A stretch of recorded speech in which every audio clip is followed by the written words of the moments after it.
Hi, I'm Drew Dudley, and I used to run the Leadership Development Program at the University of Toronto in Canada.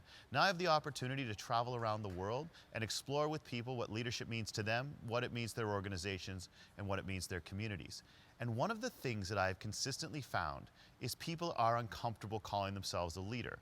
And one of the big descriptions I get as to why is they say, look, I know I'm good at what I do, but I'm not really sure it's that big. Like, it's not as if I go out there and change the world every day. And I want to tell you a story that I think gets to the heart of where leadership comes from and how often the things that we're putting out into the world that we dismiss as little are often the biggest pieces of leadership, and we have no idea how they're impacting others. I had a guy call me one day and he said, look, I grew up in Illinois on a farm. Then I went to a tiny little liberal arts college. I never really lived in a city till I had my first job, and it was Chicago. On my way to work on my first day in Chicago was the first time that I ever saw a homeless person. If you grow up on farms and in rural communities, you don't usually see homeless people. And he said it was interesting. He wasn't just standing there asking for money. What he was doing is he was walking in between cars at a stoplight, holding out a coffee cup looking for money. And he was making eye contact with all the people driving. And I had no idea that the etiquette on dealing with a homeless person. I thought, oh no, he's going to be angry with me because I don't have any money.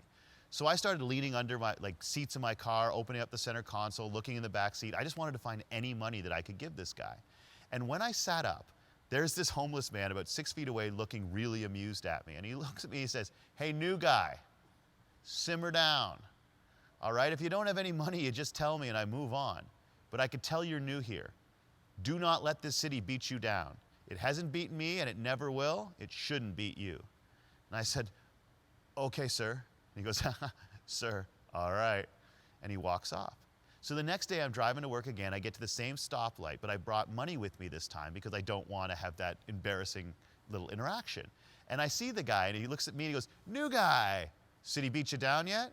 And I was all flustered. I said, no, sir, you? He goes, I told you, never. And he took the money, he said, you have a good day now, and he walked off.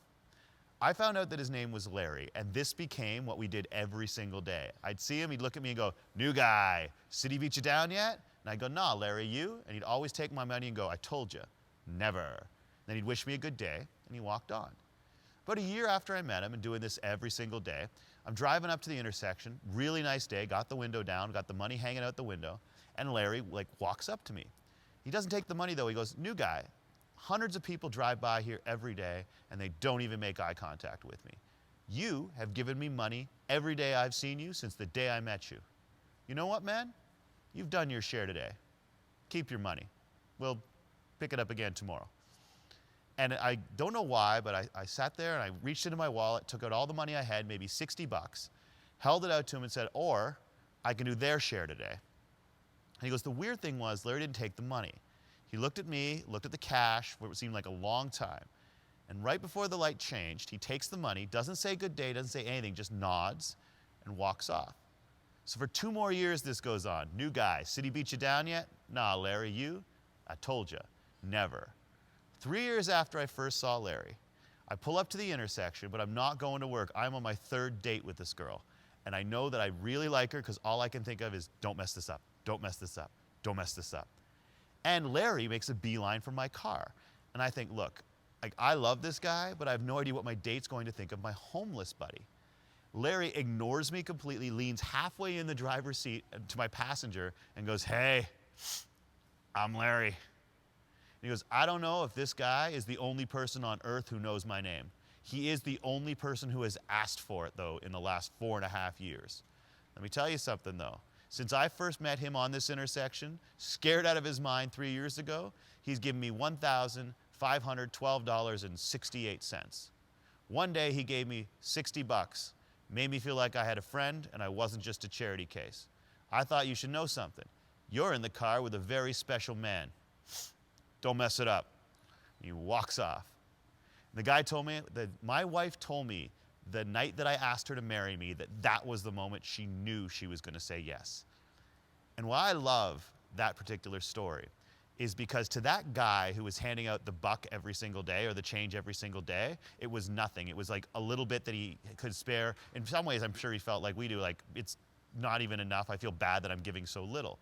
but he had no idea how it was impacting the individual to whom he was sending it. He had no idea that that guy was keeping track of every single cent. We have no idea when we choose to volunteer, we choose to reach out, we choose to share a kind word with a student, with a fellow volunteer, with somebody that we pass on the street. We have no idea what kind of ripples are actually impacting out there. In my work, I encourage people to ask questions every day that are consistent with who they are. How have I recognized someone's leadership today? How did I elevate instead of escalate today? How have I helped someone else reach a goal today? I suggest this, 2 questions. What is my dollar and who is my Larry?